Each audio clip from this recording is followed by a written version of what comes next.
Well, ladies and gentlemen, good morning. My name is Chris Nordyke, and I am the Vice President of External Affairs for the Richard Nixon Foundation. And it is my pleasure to welcome you to the Nixon Library's White House East Room on this National Day of Remembrance. Let me begin by thanking the Orange County Fire Authority Pipes and Drums for that dramatic start to our ceremony. Thank you, pipers. Thank you, drummers. It is always an honor to have you and your participation. 22 years ago, 2,977 senseless acts of terror were committed against the nation. The very threads of the freedom that makes us the greatest country on the planet came under attack.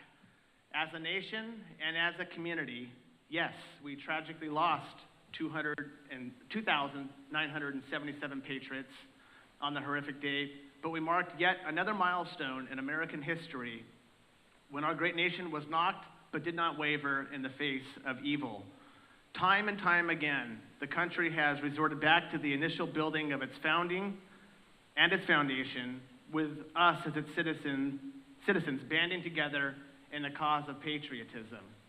Everywhere you looked following the attacks, American flags were flying, cars were honking in a show of support, folks were holding their hand, their right hand in particular, a little tighter across the chest, and a deeply rooted and collective sense of pride and patriotism was swirling amongst Americans of all walks of life, colors, religions, and cultures. There was a time in our history that we were indeed one. And I have to share that I noticed that collective sense of pride not too long ago during the pandemic. You probably remember the atmosphere of 2021 being anything but a sense of unity, with protests, riots, and fighting erupting all across the country. But here at the Nixon Library, we had big plans to mark the 20th anniversary of the September 11th attacks, and it began by throwing up two large spotlights behind the library in memoriam. And those spotlights drew hundreds of people to the library in the days leading up to our 20th anniversary commemoration. And I'll never forget an evening that I swung by the library to check things out, and I was shocked to see how many people were here in our lot. So many people from all walks of life, representing so many communities, paying their respects to the fallen and to the nation as a whole. I remember getting out of my car and simply walking amongst the crowd, thinking, wow, just last night we had violent protests across the nation, and tonight, here we have all walks of life gathering in solidarity and in respect.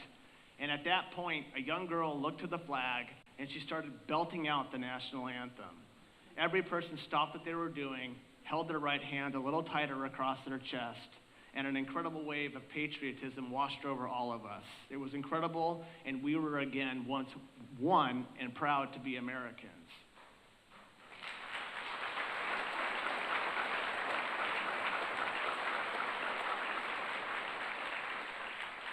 And here, in what's known as America's Grand Ballroom, we come together again, as we do each year, gathering those in public service, public safety, national defense, and from all walks of life to mourn, but also to celebrate the memories and legacies of those 2,977 souls lost on September 11, 2001.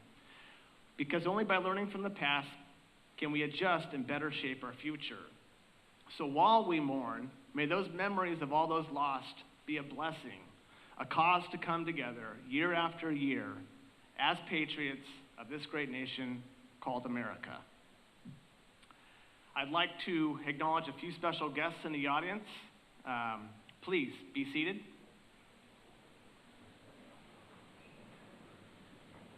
With us today, we have the Orange County Sheriff, Sheriff Don Barnes. Thank you, sir, for being here.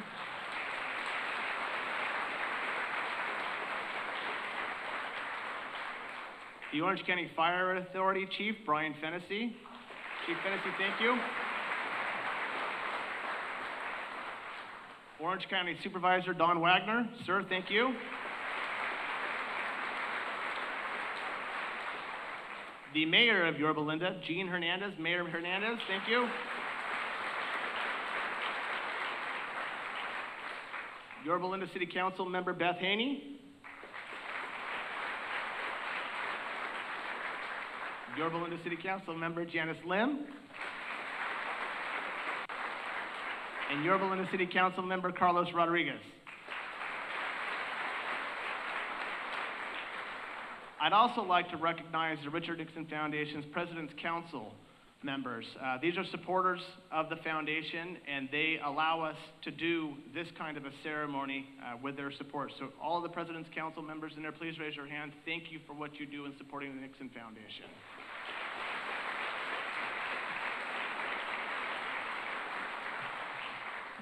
At this point, I'd like to ask Chaplain Kent Cranning to deliver today's invocation.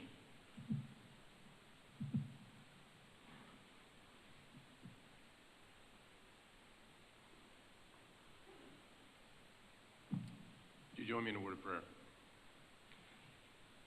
Heavenly Father, we today gather to remember the events of September 11th, 2001. We choose never to forget. To never forget the nearly 3,000 Americans who lost their lives that day. To never forget the men and women from all walks of life who were starting that day just like any other.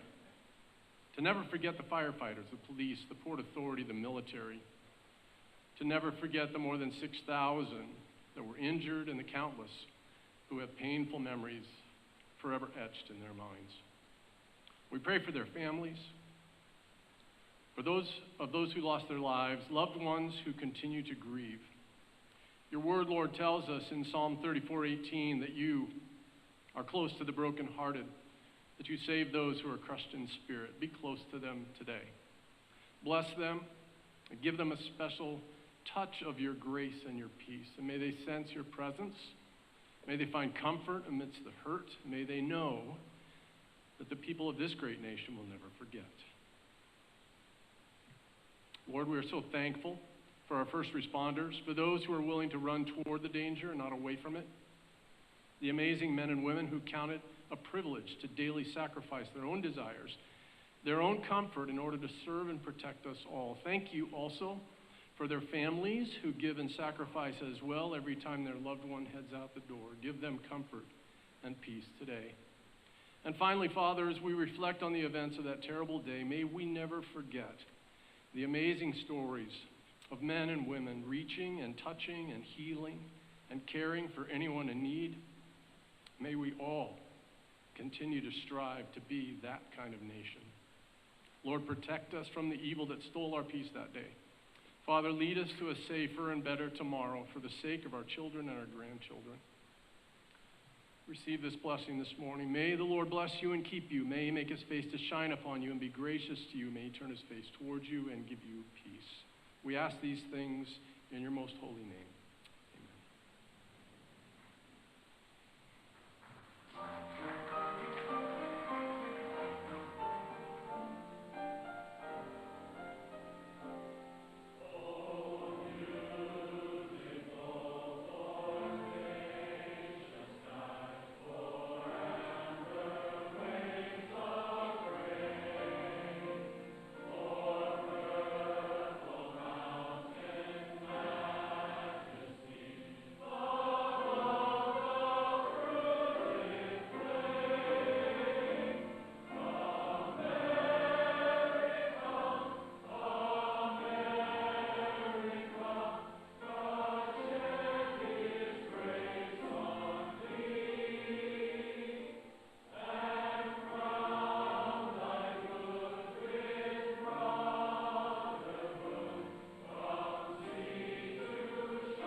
incredible. I am always amazed by the acoustics in this room, in particular with this group.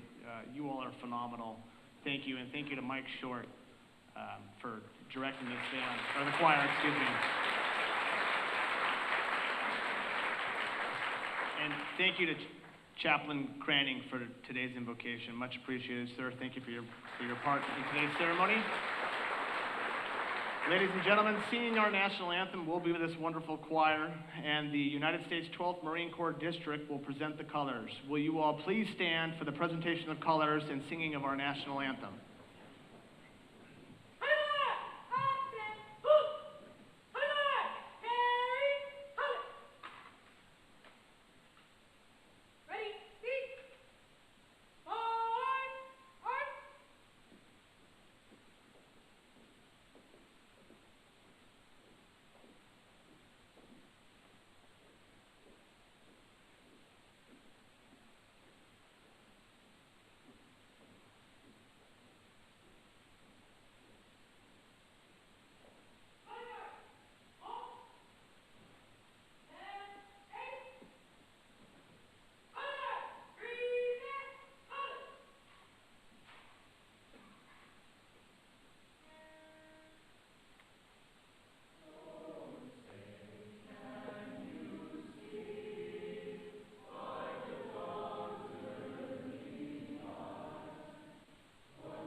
Good morning. I'm Brian Fennessy, and I have the honor of serving as the Fire Chief of the Orange County Fire Authority. As I said this morning at our annual Remembrance Ceremony at OCFA headquarters, today we gather for a day of remembrance, a day of reflection, and with God's grace, a day of unity and renewal. 22 years ago, almost to the minute, FDNY Battalion Chief Joseph Pfeiffer was leading a routine response on a possible gas leak just blocks from the World Trade Center. An ordinary call on a beautiful day. At 8:46 a.m., while assessing the leak, an airplane flew over their heads at such a low altitude that Chief Pfeiffer would later recall being able to read the words "American" on its side.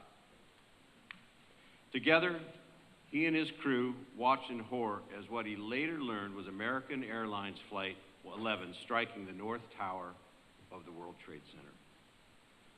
Chief Pfeiffer couldn't have known he was about to assume command of one of the most horrific events in American history, or that he was less than an hour away from seeing his brother, FDNY Lieutenant Kevin Pfeiffer, for the last time as he sent him and dozens of other engine companies on rescue missions up the North Tower stairs. But in that initial moment, Chief Pfeiffer did instinctively know the first plane hitting that tower was not an accident, telling dispatch en route to Ground Zero that the plane, quote, was aiming for the building. That assessment likely made Chief Pfeiffer one of, if not the first person, to assert that this was a terrorist attack, further underscoring the courage that he, his crews, and all of the first responders exhibited in those early moments of that horrific day. So today, we come together not only mourn and honor the nearly 3,000 souls we lost on 9/11, but also celebrate the legacies of the first responders who served, and in many cases died, performing acts that make them what Chief Pfeiffer now calls ordinary heroes. Ordinary heroes, like the many firefighters who, on their way up the tower stairs, provided words of encouragement to the terrified civilians coming down. Don't stop, the firefighters said, marching up the stairs with 75 pounds of gear on their backs, with the grim reality of the mission on their shoulders. You're going to make it out of here, they declared with encouraging smiles, despite their own unimaginable fear. You're doing great, just keep going. Simple words that we now know from survivor accounts made the difference between life and death. Ordinary heroes, like Chief Pfeiffer's brother Kevin, who upon receiving the command to evacuate the building, bypassed the opportunity to evacuate down the building, straight down the stairs, electing instead to stop on the 9th floor, where he redirected civilians and other firefighters to a safer route. A gesture that saved lives, but given the time it took, cost him his own life. Ordinary heroes, like the firefighters who carried FDNY chaplain Father Michael Judge out of the North Tower and onto the street, where they used the prayer book in the dying priest's hands to do what he'd been doing for others just minutes earlier, holding him close and reading his last rites. As incredible as these stories are, they were commonplace on 9/11 as one of our nation's darkest hours produced some of our nation's brightest moments. Moments illuminated by what Chief Pfeiffer calls, quote, firefighters doing ordinary things in an extraordinary time of history, unquote, which underscores the challenges that all first responders and really every human being faces in life. To have the depth of character to do those ordinary things when it counts the most. So while it's natural for us to dwell on the cruelty and horror innocent people faced on 9/11, today we honor the fullness of their lives, including the final moments in which all of them, in some form or another, became ordinary heroes.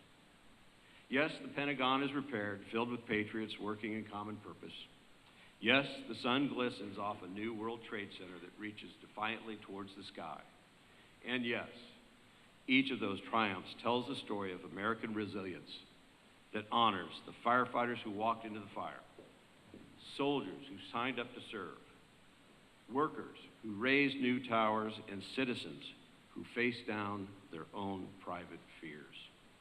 But for me, we bring the greatest honor to those who perished in 9/11 by what we do in our daily lives, how we support each other in good and challenging times, how we live by the values of courage and care, and how we bring light in a moment of darkness, benevolence in a time of need, selflessness in an hour of desperation.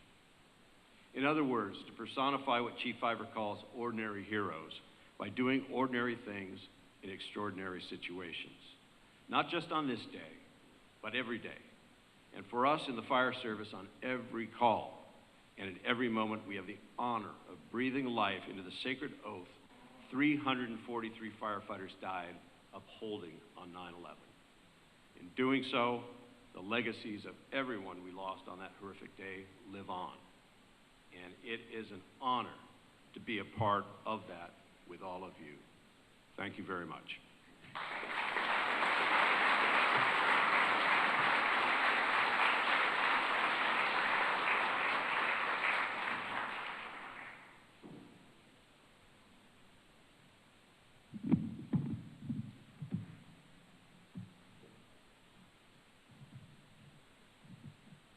The moments and emotions of September 11, 2001 are still very vivid in most of us who are here today. We all have images of that period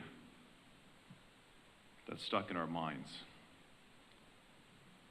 The shock of seeing planes into buildings and hearing the words, "America is under attack." The horror of watching the Twin Towers crumble to the ground. The clouds of smoke and mountains of wreckage. The determination of rescue workers engaged in a seemingly hopeless task of finding survivors. The inspiring words, "Let's roll." The unity of our country as we came together to mourn, pray, and raise the flag. The vow to never forget the nearly 3,000 lives stolen from us on September 11th, the hundreds of first responders who succumbed to secondary injuries in response on that day, and the thousands of serving in our military who fought the fight for decades to follow. And the resolution to ensure this would never happen again. These moments are still very real for us, and in some ways seem just like yesterday. But as time recedes and new generations come of age, 9/11 will become less of a personal memory. That day of such consequence risks becoming another event on the pages of a history book. That is why I continue to be so grateful to the Nixon Foundation for helping Orange County keep the vow to never forget by holding this ceremony each year. The Richard Nixon Foundation excels at preserving the past, but also keeps focused on shaping our future. In that spirit, as I honor the heroes and victims of 9/11, I want to briefly talk about the future and continuing to incorporate the lessons of that tragic day. For those of us in law enforcement, 9/11 was a moment that significantly changed our profession. With the lives and freedoms of our residents at stake, we knew we had to do more to address threats before they materialized. This meant pulling systems and processes in place to better collaborate with local, state, and federal partners. It meant being more attuned to the national threat environment. We did more to harden targets and secure our infrastructure. We put these systems in place, and they worked well. But as time has passed, and most of the personnel who implemented these changes have moved on. In fact, only 12% of the 2,000 deputies at the Orange County Sheriff's Department worked for our agency on 9/11. Over 62% of our personnel were hired a full 10 years after 9/11. And the people who we are hiring now, some were either toddlers, and some not even born on 9/11. Our agency is not unique. With this turnover comes a lack of context into that which was put in place over 2 decades ago. While the threat horizon has changed, the policies and principles enacted after 9/11 are more important now than ever before. In testimony to the National Commission on September 11th, terrorist attacks, then Defense Secretary Donald Rumsfeld warned, if we are to continue to live as free people, we cannot go back to thinking as we did on September 10th, 2001. For if we do, if we look at the problems of the 21st century through a 20th century prism, we will come to wrong conclusions and fail the American people. The Secretary's words ring true today. We cannot let the passage of time erase our memory of the lessons learned. Orange County law enforcement is committed to training our deputies to be proactive in the identification of threats. We continually make an effort to share threats with our state and federal partners. And we advocate for policies that will keep our nation safe, such as securing our border, mitigating cyber threats, preventing foreign malign influence, and preventing terror attacks. And as residents, I ask you to stay engaged in your community.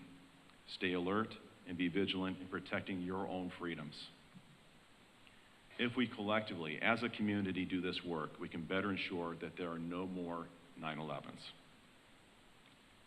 At another ceremony dedicated to fallen heroes, President Abraham Lincoln spoke about those who died at Gettysburg.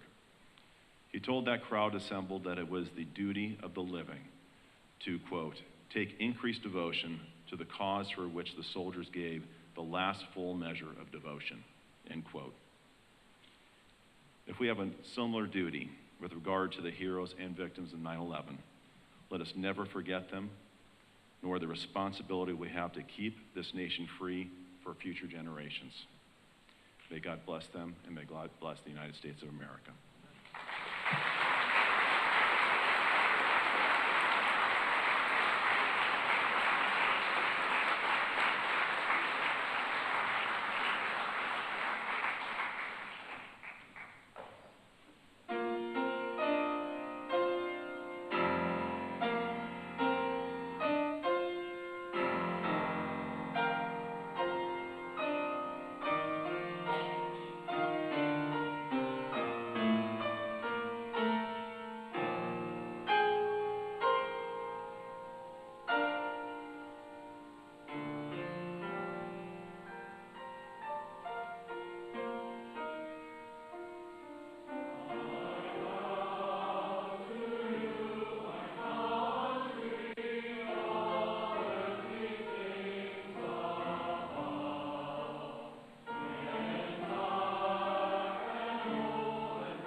Well, thank you, Sheriff Barnes. Thank you, Chief Fennessy. Thank you to our Marines. Thank you to the Orange County Master Chorale and the Orange High School Chamber Singers. The conductor, as I said earlier, is Mike Short, and also Caleb Sinclair. Thank you, gentlemen, for all that you're doing and being a part of this ceremony. And thank you to the Villa Park High School Band, who's the group that is conducted by Ed Corbett. Thank you for the prelude music and your participation.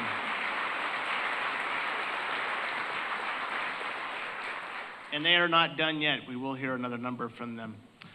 But I spoke earlier about a theme of remembrance, how we are called, especially today and on days like today, to remember the past and use lessons learned to better shape the future.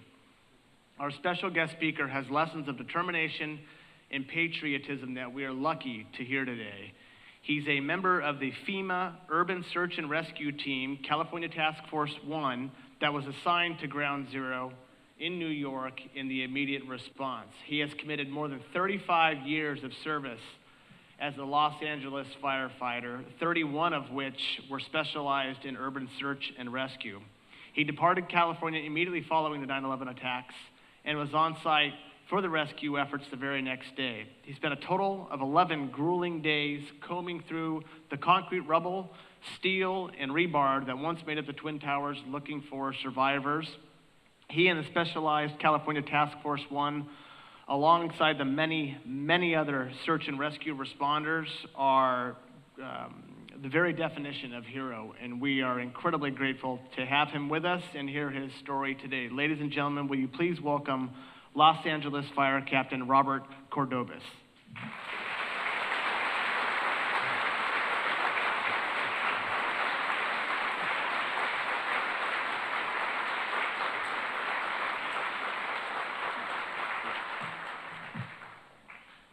Good morning, everybody. Thank you, Chris. Thank you for everybody here. As you mentioned, my name is Robbie Cordobas from LA City Fire. I started on almost 36 years ago. Come November, it'll be 36 years. When I got on the department, I came on as a firefighter. I knew I wanted to become a paramedic because I had lost a sister in a traffic accident when I was 22 years old. She was 25. So again, I always wanted to be a paramedic.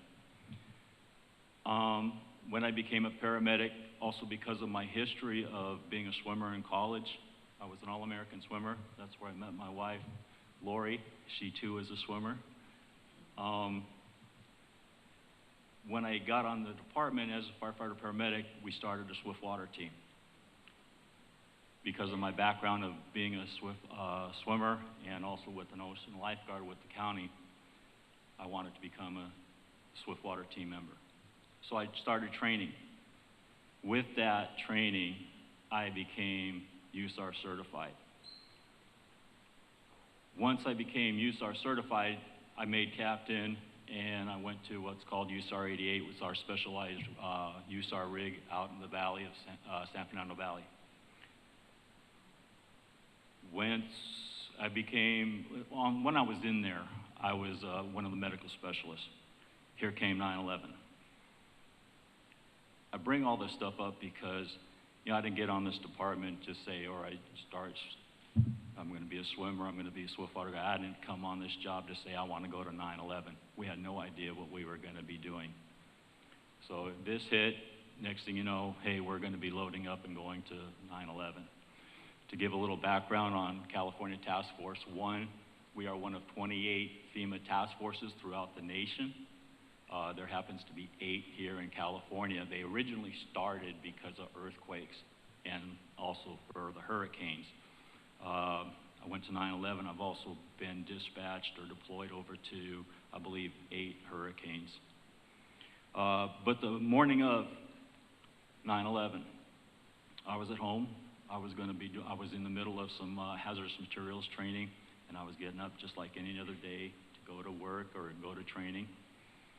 And 9/11 hit. We went to the station to start loading things up just in case we got the deployment. And I remember talking to my chief, and he says, yeah, Robbie, I says, Chief, I can give you 4 hours, then I got to get back to training. He goes, Robbie, training's over. I says, well, Well, I'll stay here until if we get deployed. He goes, Robbie, it's not if, it's when. Okay. So, now I had to kind of sidetrack a little bit, get all my stuff together and move out. Lori had to bring me some stuff from home to make sure I had enough equipment to be deployed. So that afternoon and evening, we loaded up, got over to March Air Force Base, and between us and Riverside Task Force, we loaded up 3 C-141s and flew. They took off one at a time, 10 o'clock at night, 11 o'clock at night, 12 o'clock at night. So we flew all night. Interesting thing, when we landed the next morning at McGuire Air Force Base in New Jersey, the pilot came down and he told us, he goes, yeah, just so you guys know, we were met up there by some fighter pilots. And we're like, what are you guys doing up here? Because they had grounded everything. We're just transporting some urban search and rescue guys. Okay, cool. Hell, if they'd asked me, what's your intentions? Hell, just to land, But, yeah, that was good enough for me. But so we made it to New Jersey. Then it was, a typical military thing, and nothing against the military because I love them to death, but it was a hurry up and wait. So we stood in line at McGuire Air Force Base and got tetanus shots, one at a time. Our doctors were popping it in. And also to tell you about the FEMA teams, we have guys ranked from what we call rock breakers, ropes, team leaders, structural specialists, doctors, paramedics, safety officers, plans, stuff like that. So an average team is 72 members now, and there are also hazmat technicians on team 2. So we finally got transported into the ground zero area, and we can remember it's a 70-mile drive. And as we were driving in, we finally were able to see the smoke. Once we were able to see the smoke, guys were no longer tired from the flight. Everyone sat up in their seats. We got there. We reported to the Javits Convention Center, and that was what we call a BOO, Base of Operations. That's where all the teams were stationed or held. The next day, we were then transported into Ground Zero. And what was really daunting about that is as you're driving through, there's cars parked everywhere. Everything is gray. There was no color to New York City at that time. As we drive in, you're seeing all these pictures of people that were missing. You saw signs on the windows that people had etched with their fingers through the gray dust of, can you please find this person? Can you please find my son? That was tough. Because it was people that we had no idea what we were out there for, but there were a lot of loved ones out there missing. So when we first get to the pile, the 9/11, the ground zero known as the pile, that's a USAR term for the training, or where we, the concrete and everything. When we got to the pile, we had a hard time getting accepted by FDNY. They had absolutely no idea who we were. We finally found out that they thought we were just a bunch of federal civilian employees out there to try and help. Fortunately, one of the guys that was on our team decided to write LAFD on the side of his helmet. And so then all of a sudden it's like, oh, you guys are firefighters? Yeah, come on. And so it's like, oh, now it's a brotherhood. Hey, come on, here's what we need and everything. But to back up a little bit, the chief officers that were part of the FEMA team that knew anything about the FEMA USAR program were killed in the collapse. So nobody really had any idea what we could do. So we finally got some good missions. Unfortunately, because of the late time that we actually got started with everything, or because of the disaster, most of the survivors were already pulled out for the most part before we ever made it to the pile. But we still did a lot of search and rescue. We searched buildings high where they had fires. We went down into World Trade Center number 4, that was extremely I'm not going to say impressive, but it was different, because anybody who's been to Universal Studios have been through and thinking it's it's all a prop. That's what it looked like down in the subway. There was nobody there. There was water in the middle of the tracks, and we're just down there with flashlights. But we went down there, did our search and rescue. We had to climb down to make it in there, and unfortunately, we never found anybody alive. We helped out with some body recoveries, and it was getting very difficult for the FDNY. As you saw, FDNY was always bringing out the dead bodies of their brothers. But it was getting to be very taxing on them. So what we did was we helped them place the bodies in the body bags, and then they would come down and carry them out. And that made it a lot easier on them, and it helped us too, because we wanted to do the best we could possibly do to help save people. But like I said, that was too late in the game. Towards the end of our deployment, it was actually that we actually had to stand by for the excavators to finish their job moving things around before we could get in there. But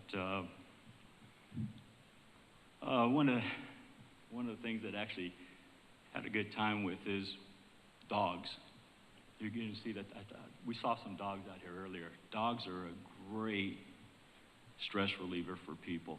We use them in the peer support program, and we also use them, obviously, with search and rescue. And I was very fortunate to be very good friends with Teresa Teller. She's one of our dog handlers.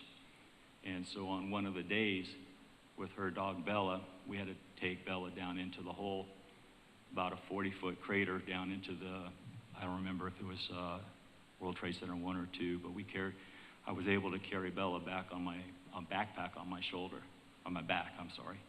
And yeah, I got a lot of pictures from that, and everyone was like, oh, you're the guy who got to carry Bella down. That's the only thing I got known for. So, yeah. So then, eventually they figured everything was now just, it's body recovery. So they were releasing a lot of the task forces. If I remember correctly, 26 of the 28 task forces ended up either at 9/11 or the Pentagon. So we packed up and came home. Everyone came home sick, one way or another, cold, flu, whatever. And there are still a couple of our guys that are still suffering from some respiratory problems. Because as you saw, there was a lot of dust there. It wasn't until about, the second or third day being there out in the pile that we actually got some rain, which gave us some color back to the city. But as we worked some of the night shifts and everything, you can just see all the dust in the air and everything like that. So it was smart to keep your respirators on.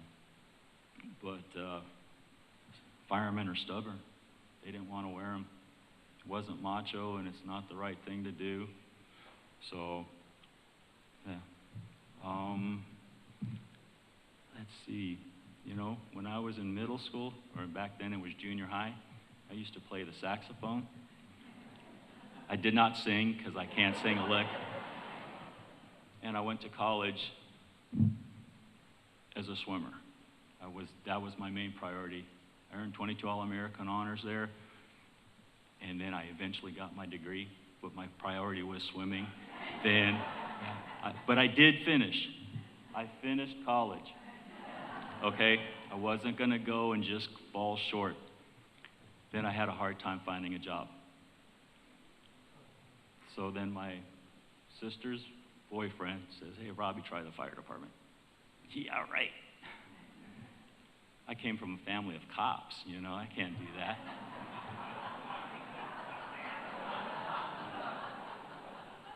Guess what?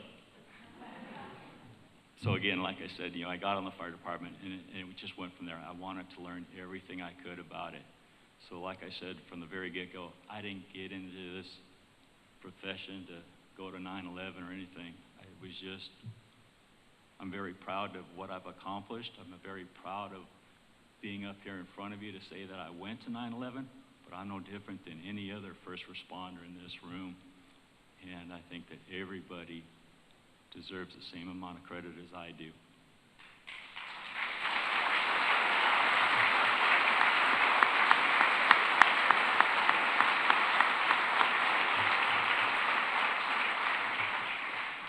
So, guys and gals, just think about what you still can do, okay? Don't think that you're always going to be down that one path. Take what you enjoy, because I enjoy every day that I go to work and get to work with these people. So I thank you very much for having me up here, and if you wish, I can answer questions later, but thank you.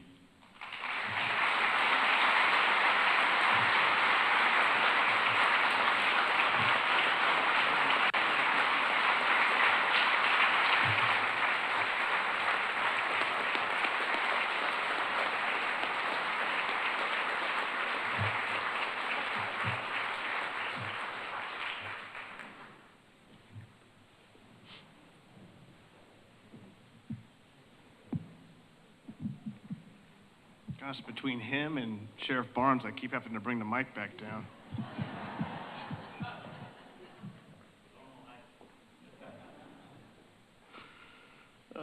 Well, thank you, Captain. It's an honor to have you here, and we're grateful for everything that you do and everything that you have done. We will conclude our ceremony with the Orange County Fire Authority's ringing of the final alarm and our great choir and band's performance of the very dramatic Battle Hymn of the Republic. May I please ask Orange County Fire Authority Honor Guard members Augie Romo and Doug Mann to approach the podium and speak to the significance of the final alarm and strike the bell in honor of all of those lost.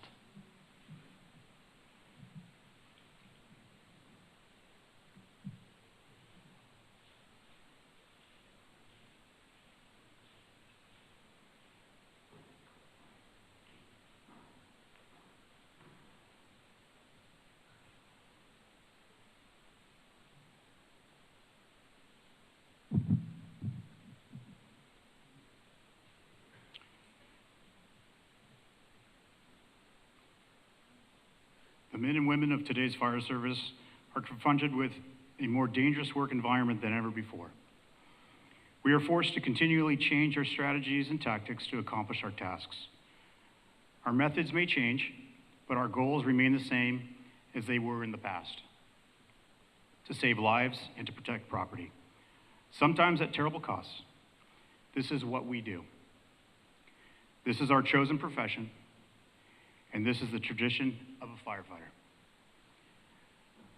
The fire service today is ever-changing, but is steeped in traditions 200 years old. One such tradition is the sound of a bell. In the past, as firefighters began their tour of duty, it was the bell that signaled the beginning of that day's shift.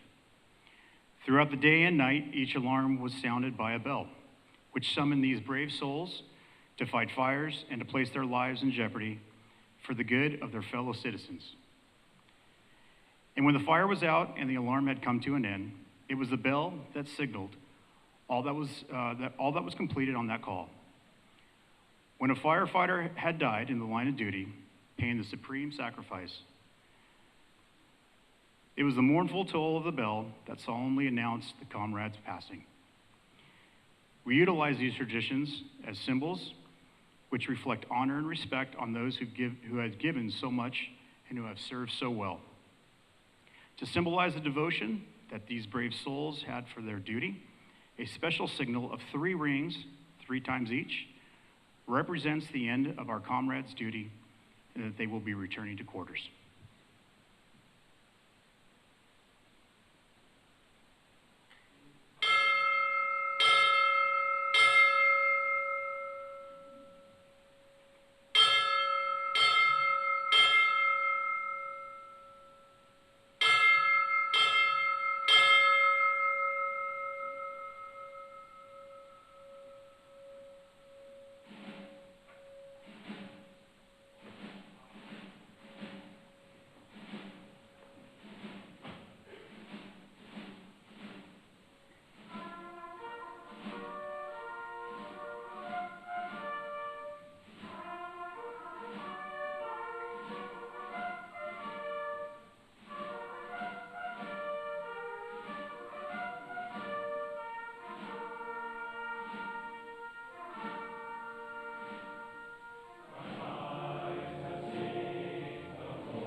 thank you to this wonderful choir and wonderful band. You guys are phenomenal each and every year and every single performance you do here. Thank you for your participation.